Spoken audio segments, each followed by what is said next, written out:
अरे हम ड्यूटी भी कर चुके हैं कम के लिए। किताब ला दो।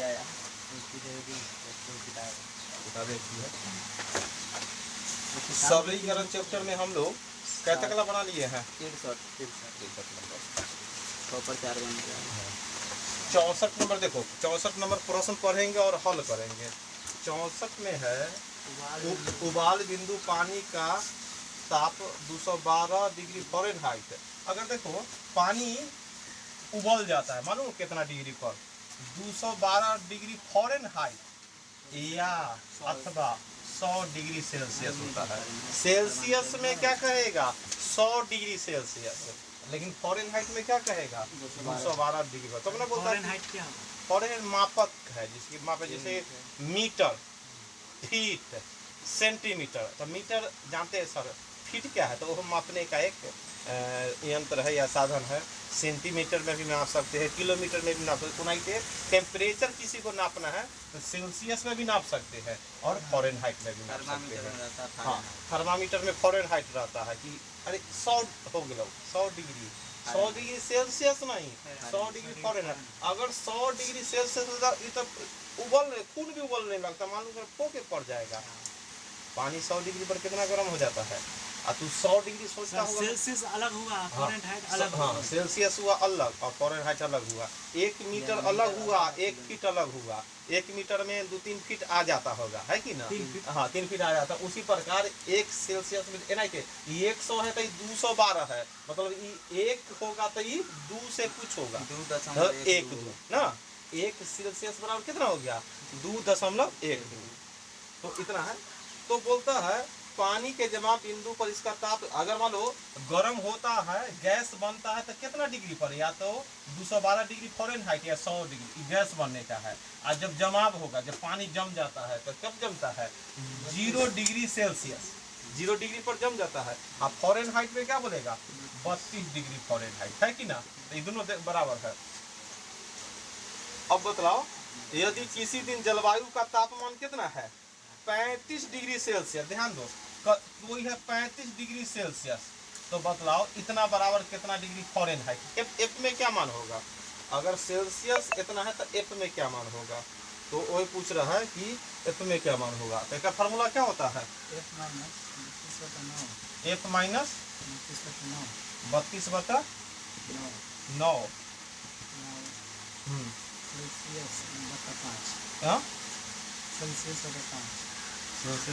देखो ये फार्मूला होता है, ये फार्मूला याद कर लेना।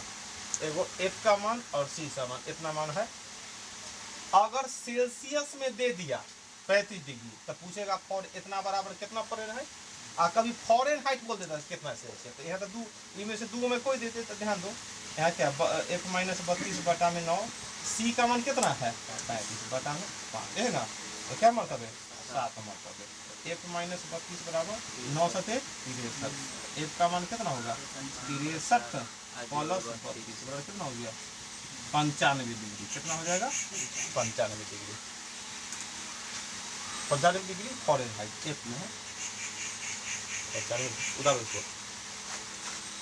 ये प्रश्न आता ही है कि भाई सेल्सियस में दे दिया वैल्यू तो बोलेगा क्या चीज़ में?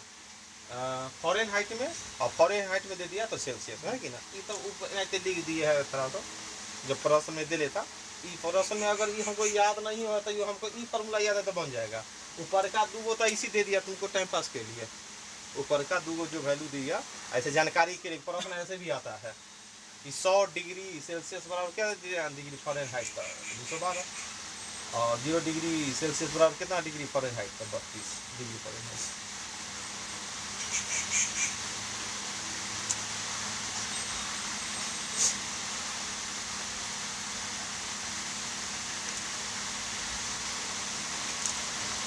भैया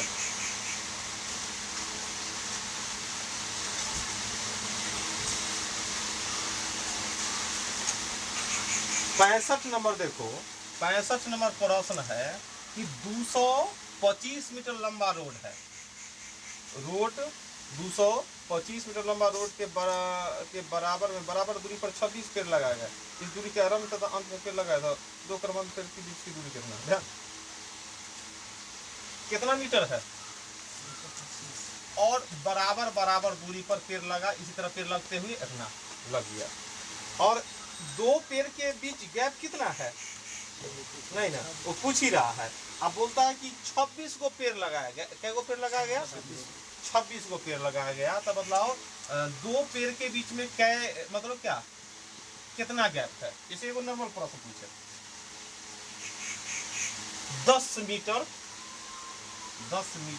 एक रोड था, 10 मीटर का रोड है। इसमें भाई 3 गो पेड़ लगा दिए। क्या गो पेड़ लगा दिए? क्या क्या मीटर पर लगाया होगा? 3.33 मीटर। नहीं, एगो कंडीशन है कि शुरू और अंत में तो लगबे करेगा पेड़। तब क्या मीटर पर? हाँ, शुरू अंत हो गया तो तू 3 जोड़ा, 3 गो पेड़ लगाया मतलब क्या गो घर? 2 गो। 3 गो पेड़ मतलब क्या गो घर? 10 में 2 गो घर मतलब क्या मीटर पर? 5। उसी प्रकार 225 मीटर दूरी है, 26 गो पेड़ मतलब क्या गो घर? 25 गो घर। शुरुआत में भी है कि ना? तो 25 गो मतलब एगो 2 पेड़ के बीच में क्या मीटर? 9 मीटर। क्या मीटर? 9 उधर उसको समझा कि ना? 10 मीटर वाला में समझ गया होगा। 10 मीटर था रोड, शुरू और अंत में पेड़ लगना है। शुरू और अंत में पेड़ लगना है। अगर 3 मीटर पर तू लगाएगा तो 4 गो पेड़ लग जाएगा, है कि ना? 3 मीटर यहाँ पर क्या करना है? शुरू और अंत में पेड़ लगाया है। तो हम जैसे हम देखिए भाई 26 गो पेड़ लगाया तो जरूर 9 गो घर बन गया ना, एक घर रह गया तो 9 मीटर पर ना। 66 नंबर देखो, एक बाग में पेड़ों की 10 पंक्ति और 12 कतार है। पेड़ों की 10 पंक्ति, पंक्ति कितना होता है? हाँ, ध्यान दो, हमको ध्यान में नहीं है। पंक्ति मतलब क्या? रो, और कतार मतलब कॉलम। तो 10 पंक्ति, तो 10 पंक्ति इतना माने कितना माने? हाँ, चलो देख लेते हैं, इन्ना वाला भी देख लेते हैं, उन्ना वाला भी देख, ना बनेगा तो उन्ना वाला देखेंगे। चलो हमारी बात में देखा है। एक बाग में पेड़ की 10 पंक्ति, तो 1 2 3 4 5 6 7 8 9 1 10 पंक्ति हो गया। क्या कतार? 12 कतार। ध्यान दो, 1 2 3 4 5 6 7 8 9 10 11 12 है ना? 12 कतार है ना, हो गया। ध्यान दो, 1 2 3 4 5 6 7 8 9 10 11 12। अगर नहीं चेन पाएंगे तो ये हमें बनाने के लिए सिखा रहे हैं। 10 गो पंक्ति, तो 10 पंक्ति मतलब क्या गो घर? 9 गो घर। अब 12 कतार मतलब क्या गो घर? 11 है ना। अब उधर 2 पेड़ के बीच की दूरी कितना रहता है? 2 मीटर। मतलब हर जगह पेड़ लगा दिया, एना काट का सब जगह लगता है भिंडी रोक दिया है और 2 मीटर हो गया। और मतलब तथा बाहर चारों ओर 1-1 मीटर का रास्ता छोड़ दिया। बाहर से क्या किया? 1-1 मीटर। इसमें तो भाई रोक दिया तुम क्या भिंडी। अब बाहर से कितना रास्ता छोड़ दिया? 1-1 मीटर। चलो इन्हें से यहाँ 1 मीटर, यहाँ से यहाँ 1 मीटर, देख रहा है? 1 मीटर रास्ता छोड़ रहे हैं क्योंकि एक चारों ओर से पानी पटाएंगे, 1 मीटर छोड़ रहे हैं। अब ध्यान दो, अब प्रश्न पूछ रहा है तो बाग की लंबाई कितना? तो लंबाई क्या होगा? कोई भी आकृति एना हो, कि 10 है 5 है, तो लंबाई 10 चौड़ाई 5 एना रहेगा। 5 और 10, फिर लंबाई क्या हो गया? जो बड़ा होता है लंबाई और जो छोटा होता है चौड़ाई। तो ध्यान दो, सब 2-2 मीटर के कगार पर ध्यान दो। तो 9 गो घर देखो, यहाँ 2 यहाँ 2 यहाँ 2 यहाँ 2 यहाँ, तो क्या गो घर? क्योंकि 10 लाइन है, 1 2 3 4 5 6 7 8 9, तो 9 दूना 18 मीटर। आज 1 एन्ने 1 एन्ने 18 2 20 ना, एना जुड़ेगा तो कितना हो जाएगा? 20। उसी प्रकार 12 गो एना लाइन है तो 11 गो घर, 11 दूना 22, ऊपर 1 नीचे 22 2 तो 20 में। तो बताओ इसमें लंबाई कितना तुमको नजर आ रहा है? चौड़ाई। बाग की लंबाई बराबर 24। लॉजिकल लगाना। हाँ, अभी जो पेड़ लगाने वाला सीखा ना, वही दिमाग लगाना। अभी चेन पाने की जरूरत भी नहीं था, उल्टा भी चेन पाट देता है। लंबाई चौड़ाई देखो, आमतौर पर लंबाई चौड़ाई क्या होता है? ऊपर वाला लंबाई नीचे वाला चौड़ाई, लेकिन ज्यादा जो वैल्यू होगा वो है ना, इतना बता दे कि 10 है लंबाई, इना वाला लंबाई समझ में आता है, इना चौड़ाई, लेकिन इना तो लंबाई हो जाता है। जो ज्यादा लंबा वो लंबाई।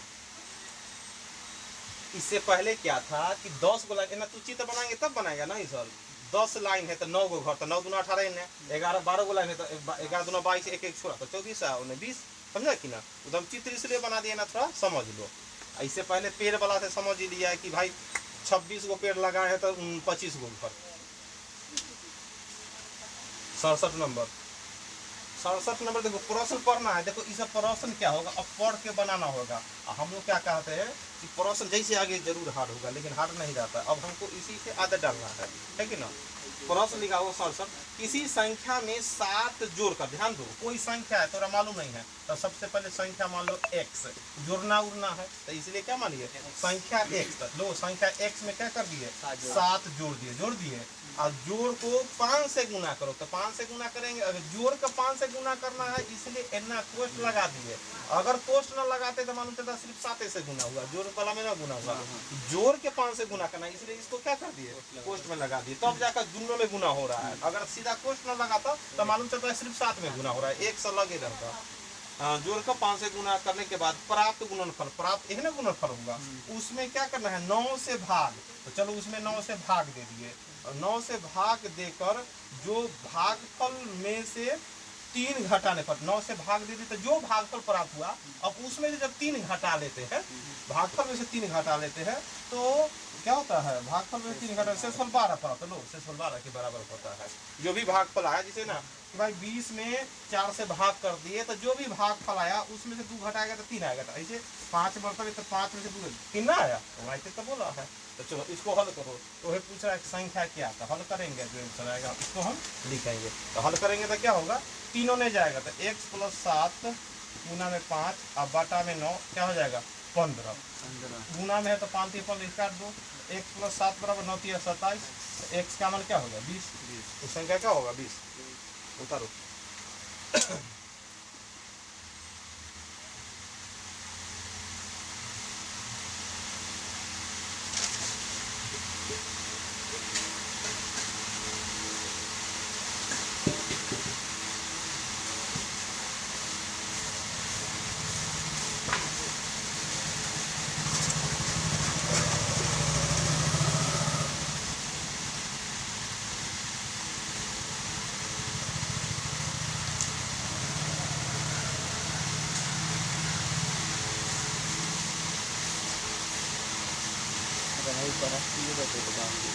हो गया 68 नंबर देखो, 68 में है राहुल का राष्ट्रीय बचत पत्रों में जमा धन।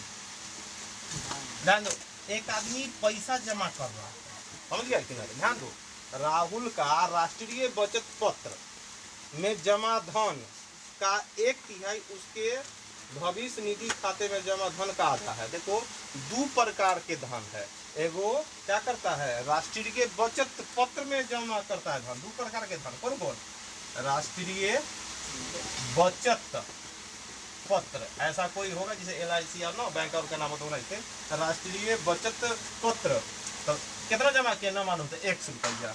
और बोलता है क्या राष्ट्रीय बचत पत्रों में जमा धन का 1/3 उसके भविष्य निधि में जमा धन। अब भविष्य निधि में ना, भविष्य निधि में भी पैसा जाता है, 2 जगह खाता खोल बैठा है, इसमें डालो y रुपया। ध्यान दो प्रश्न क्या बोलता है, राहुल का राष्ट्रीय बचत पत्रों में जमा धन, तो जमा धन कितना है x, जमा धन का 1/3, 1/3 मतलब इसमें 3 से भाग करो। उसके भविष्य निधि मतलब y में जमा धन निधि में खाते में जमा धन का आधा है, मतलब ये दोनों एक कर 1/3 एक कर आधा, दोनों करेगा तो बराबर हो जाएगा, है कि ना। जैसे बोलेगा एक आदमी 300 कमाता है, एक आदमी बोलता है कि तोहर जिसको 300 1 का 1/3 भाग 1 का आधा भाग दोनों बराबर है, क्योंकि 100 आ गया, ये भी 100 आ गया कि ना, और ऐसे रहा होगा तो 1 का 1/3 भाग 1 का आधा भाग दोनों आपस में क्या है बराबर। तो ऐसा लिख दिया। आगे बोल दिया यदि उसकी कुल बचत कितना है 1 लाख, तो भविष्य निधि खाते में कितना कुल बचत, तब अगर कुल बचत होगा तो एक बात तो जानता है कि कुल बचत मतलब क्या हो गया, खर्चा करने के बाद जो पैसा बचता वही ना हम लोग बचत में डालते हैं। इससे तो हो गया 2x और बराबर में 3y। अगर इसको हल करेंगे तो हम यह भी लिख सकते हैं कि भाई 2x - 3y बराबर कितना 0। ये तो हुआ इतना। आगे बोला है कि उसका कुल बचत, भाई जो पैसा बचाएंगे वही ना हम लोग कहूँ इन्वेस्ट करेंगे, तो इसे दोनों तो इन्वेस्ट किया हुआ है, तो वो कुल मिलाकर कितना इन्वेस्ट करे है 1.5 लाख, कितना जमा करे है 1.5 लाख, कहे ना दोनों को जोड़ कर 1.5 लाख। अब प्रश्न पूछ रहा है उसके भविष्य निधि खाते में कितना धन जमा है, भविष्य निधि मतलब कितना मान, हम चाहेंगे तो दो समीकरण है, तो दो समीकरण से बना सकते हैं, है कि ना, और न तो y का मान निकालना है, y का मान निकालना है तो क्या करते हैं, क्या दिमाग लगा, x के जगह y बनाए, अगर यहीं तू से देखो x बराबर क्या होगा 3y बटा में 2, क्या लिख सकते हैं, अगर एगो तो समीकरण से बना सकते हैं, अब एगो y का मान निकालना है तो ई तो भाई x है, ये समझ में आ रहा है, y है, ई x बराबर क्या होगा 3y बटा में 2, बात समझा कि ना, यहाँ पर 3y बटा में 2 डाल दे ना, समीकरण से बनाए, तो अगर y का मान निकालना तो किसको कटवाना होगा, मजा आ गया, रेशियो बड़ा बढ़िया लगता है। चलो समीकरण 2 गुना 2, देखो समीकरण एक तो 2x माइनस 3y बराबर में 0, और क्या 2 से गुना करेंगे तो 2x प्लस 2y बराबर 1.5 गुना 3 लाख, कितना हो गया 3 लाख, हल करो, माइनस माइनस माइनस, इन्हें क्या होगा 5y बराबर 3 लाख, तो बतलाओ y का मान कितना 60,000, एक आ गया भविष्य निधि 60,000, समझा कि ना, उधर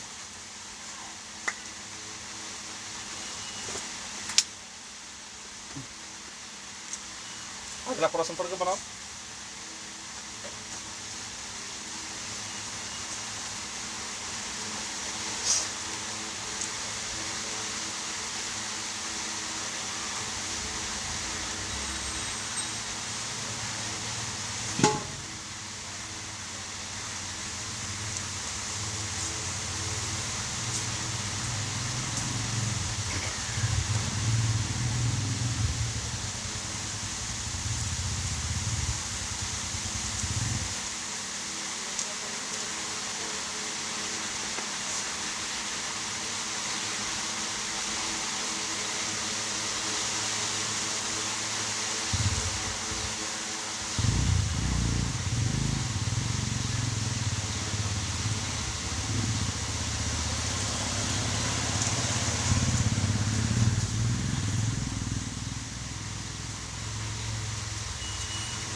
आगे देखो, आगे हिसाब है तुम्हारा 69 नंबर प्रश्न देखिएगा, एक कंपनी की आय हर वर्ष दुगना होता है यदि उसकी वर्तमान में मान लो कि वर्तमान में कितना है 4 लाख, तो बोलता 5 वर्ष बाद उसकी आय कितना होता है, स्टार्टिंग किया है 4 लाख से और हर साल क्या होता है दुगना, तो बोलता कि 5 वर्ष बाद उसका क्या हो जाएगा, तो मान लो इसे स्टार्ट किया है, स्टार्ट मान लो किया, तो पहला वर्ष में, दूसरा वर्ष, तीसरा वर्ष, चौथा वर्ष और 5वां, है ना, तो अभी स्टार्ट किया तो पहला वर्ष के बाद कितना हो जाएगा 4 दूना, फिर दूसरा वर्ष में 16 दूना 32 दूना और 64 दूना कितना 128 लाख, अगर 100 लाख होगा तो 1 करोड़, 128 मतलब 1.28 करोड़, समझा कि ना, 100 से भाग कर दो,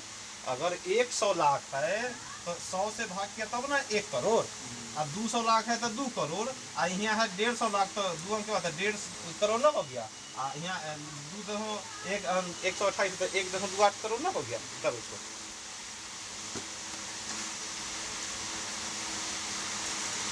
समझा कि ना, जी सर, किताब रहना चाहिए, आगे प्रश्न एक बार पढ़ लेना तब होगा, देखो ध्यान से, पहला नंबर तो किताब सामने प्रश्न नहीं हो रहा है, और प्रश्न हो सामने पढ़ो, फिर घर पर जाकर वही हिसाब उतारो, तैयार कर दो, डेली के डेली तैयार करेगा और बढ़िया रहेगा।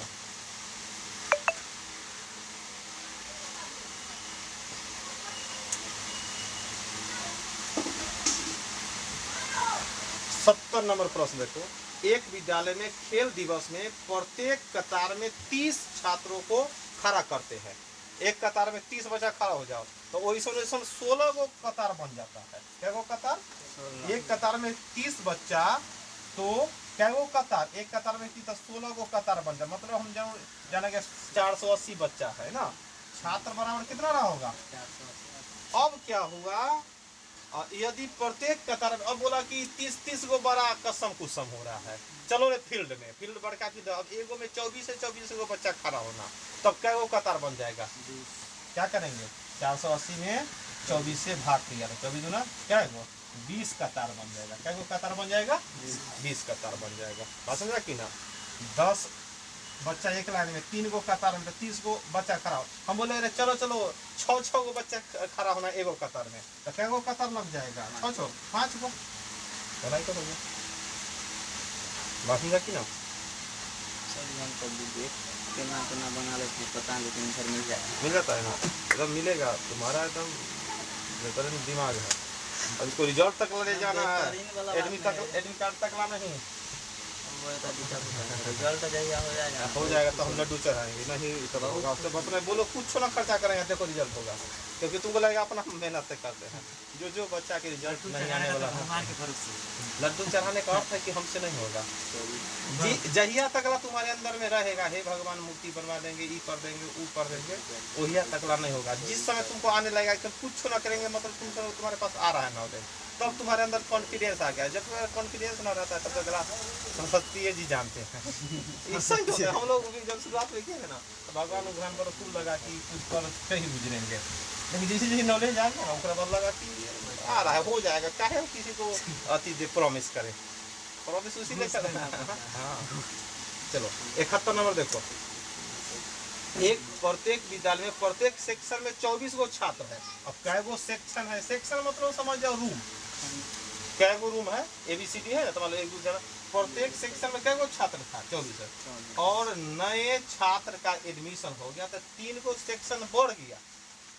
अब क्या हो गया, अब 16 सेक्शन है। अब देखो 3 गो सेक्शन बढ़ गया, तो अब मालूम चला कि अब कै गो सेक्शन पूर गया रे? 16 गो। तो पहले कै गो रहा होगा? हाँ 13। देखो 3 गो सेक्शन बढ़ने के बाद 16 गो सेक्शन होगा, तो पहले क्या गो सेक्शन?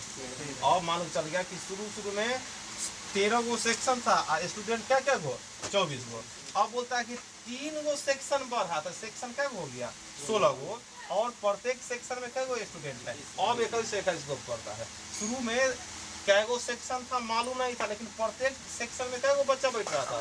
24 गो। कुछ नया एडमिशन हो गया, इसके कारण 3 सेक्शन बढ़ गया। 3 सेक्शन बढ़ा तो मालूम चला कि कितना सेक्शन? 16 गो के सेक्शन। अब हम सब पहले तरीके ना रहा होगा, अब सब में कितना 21 गो बच्चा। तो बोलता है कि नया छात्र कितना एडमिशन होगा? तो पहले तो देखो पुराना छात्र कितना, तो 24 तिहाई 72 के 2 हासिल 7, और 24 से 24 7 31, 312 पहले था। अब कुछ नया एडमिशन हो गया, तो नया एडमिशन मिला के मान लो 312 है, यहाँ गुना करके आ जाए 315, तो कै गो बच्चा का एडमिशन हुआ? 3 गो, क्योंकि 3 हो जाता। अब यहाँ देखते जितना ज्यादा तो क्या होगा, 16 के 6 हासिल 1, 16 दूना 32, 32 है 33। अब देखो क्या है, 6 में से क्या 4, मतलब क्या गो बच्चा नया एडमिशन लिया? 24 गो। वही तो बोलता है।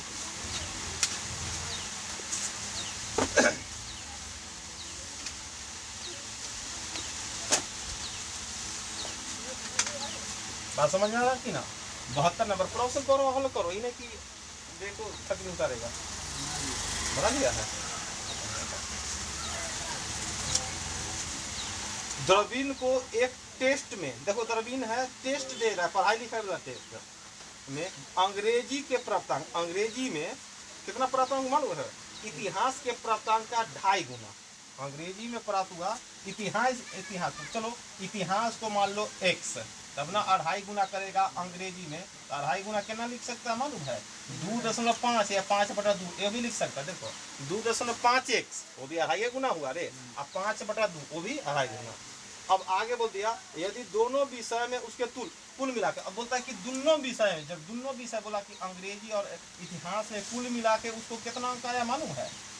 इतना हुआ x के रूप में, लेकिन रियल में बोला 140 आया है, तो क्या कर दिए 140। तो हल करो तो ये 2 हो गया प्लस 2x प्लस क्या हो गया 5x बराबर कितना 140। ऊपर क्या होगा 7x बटा में 2 बराबर में 140। तो क्या मतलब है 20 मतलब है। x का मान क्या होगा 20 गुना 40। इस x मतलब इतिहास का विषय। प्रश्न क्या पूछ रहा है, तो अंग्रेजी का प्राप्तांक। तो अंग्रेजी का प्राप्तांक क्या होगा, अंग्रेजी का प्राप्तांक हो गया 5/2 आ x। तो 5/2 आ x की जगह कितना 40, क्या मतलब 20 मतलब 20 × 100। बात समझा कि ना।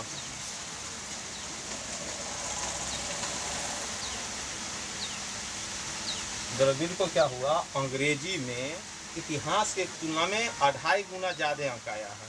तो क्या किए, तो इतिहास को मान लिए x, तो अंग्रेजी कितना हो गया 2.5 को लिख सकते हैं 5/2। 2.5 में लिखेंगे तो भी चलेगा, कोई टेंशन नहीं है कि ना। लेकिन हम बटा में लिख ले थोड़ा सा अच्छा रहेगा, दशमलव का टेंशन समाप्त होगा।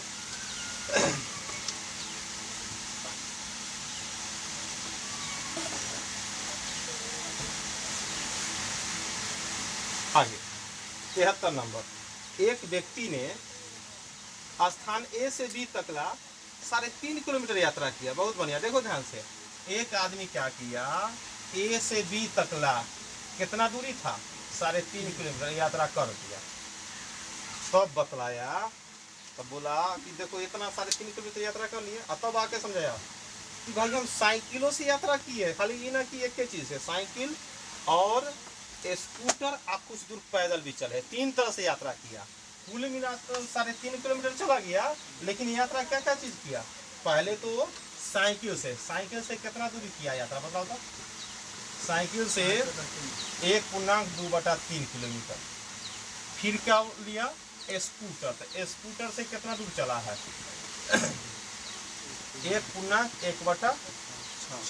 अब फिर पैदल कितना चला है ये हमको मालूम है। पैदल तो निकालने के लिए बोला है, पैदल निकालने के लिए बोला है। अगर हम बोल देंगे 10 किलोमीटर यात्रा कोई आदमी किया, साइकिल से 4 किलोमीटर और स्कूटर से 5 किलोमीटर, तो पैदल कितना है सर 2.5 किलो है। 10 किलोमीटर कुल यात्रा, 4 किलोमीटर साइकिल, 5 किलोमीटर स्कूटर, तो पैदल कितना 5 का अधिया उदिया अधिया कहाँ लिया है। हाँ 1 किलोमीटर 10 किलोमीटर का टोटल यात्रा, 4 साइकिल 5 स्कूटर, पैदल कितना, तो 5 4 9, तो 10 में से 9 1 ना हो गया, अधिया उदिया क्यों करेगा। तो अब वही बात है, कुल मिला के इतना दूरी तय किया है, उसमें साइकिल से स्कूटर से पैदल तीनों मिला के। अब देखते हैं कि 3.5 किलोमीटर तक है, उसमें साइकिल और स्कूटर मिलाकर कितना पूछता है। तो इसको तोड़ेगा तो क्या 3 1 3 2 5/3 किलोमीटर ही हो गया। पूर्णांक को क्या हो गया 7/6। अब चलो इ दोनों को जोड़ो, इ दोनों को जना 5 4 9 जोड़ लिए, तब ना 10 में से 9 घटा के 1 लाए। और इसको पूर्णांक को जोड़ने आता है, चलो जोड़ते हैं रे 7/6। तो कितना आएगा 6 लॉस, तो क्या है 5 दूना 10, मतलब कितना 17/6 किलोमीटर। साइकिल और स्कूटर दोनों मिलाकर कितना हो गया 17/6। अब हमको क्या 18 रहता तो 3 किलोमीटर पूरा जाता, लेकिन तो 17/6 मतलब 3 से कम ही पूरा है। तो पैदल निकालने के लिए क्या करें, इसमें से इसको घटा दिए ना, 3.5 में से घटा दिए 17/6। तो दशमलव का घटाव है उसे दशमलव मतलब भिन्न का घटाव तो ऐसे काटो, तो चाहेगा तो काट भी सकता है कैसे 5 से 5 7 35, अब नहीं 5 दूना ए ना। अब क्या होगा लॉस 6 हो गया, 6 हो गया तो 3 मत तो 7 या 21, तो 7 होगा, कितना होगा 4/6। कितना किलोमीटर 4/6 किलोमीटर, 0.66 किलोमीटर।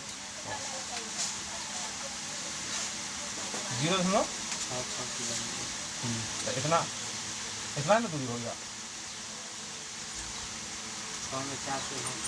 4 में 6 से भाग करेंगे इतना ही आ गया 4/100 नहीं है। आगे बनाया तो भाग में ये तो भाई किलोमीटर में आ गया। अब हम जान गए साइकिल से इतना, स्कूटर से इतना, पैदल इतना किलोमीटर। अब प्रश्न आ गया, हम तो लगा किलोमीटर पूछा था, आसान है। तो बोलता है इतना शेष दूरी पैदल, कुल दूरी का कितना भाग पैदल, कुल दूरी का कितना भाग, ऐसे कुल दूरी कितना है। जैसे कि 10 किलोमीटर टोटल यात्रा करना था, 4 किलोमीटर स्कूटर, 5 किलोमीटर साइकिल से, 1 किलोमीटर पैदल। तो बोलेगा कि पैदल 1 किलोमीटर जरूर किया, लेकिन कुल दूरी का कै भाग है पैदल, कुल दूरी का x भाग है 1 किलोमीटर, तो 1 बटा क्या होगा 1/10 भाग, वही है टोटल। जैसे कि जो भी करेगा मतलब कुल दूरी में 5 किलोमीटर, 10 में अगर 5 किलोमीटर पैदल तो कितना भाग, आधा भाग, अरे ना वो भाग कर देंगे, नहीं तो निकालेंगे कुल दूरी ऐसे 7/2 का x भाग है 4/6 है ना, तो ई x का कितना वैल्यू था, काटो काट सकता है क्या मतलब 3 मतलब है, और हल करेगा तो क्या x बराबर क्या होगा 4/21, 4/21, तो भाग हो गया। बोलेगा 10 किलो में 5 किलो पैदल चला था, कै भाग, तो 10 का x भाग 5, x बराबर क्या होगा 5/10, आधा भाग ना हो गया, तो नहीं तो यहाँ पर क्या हो गया 4/21 भाग। बात समझ गया। चलो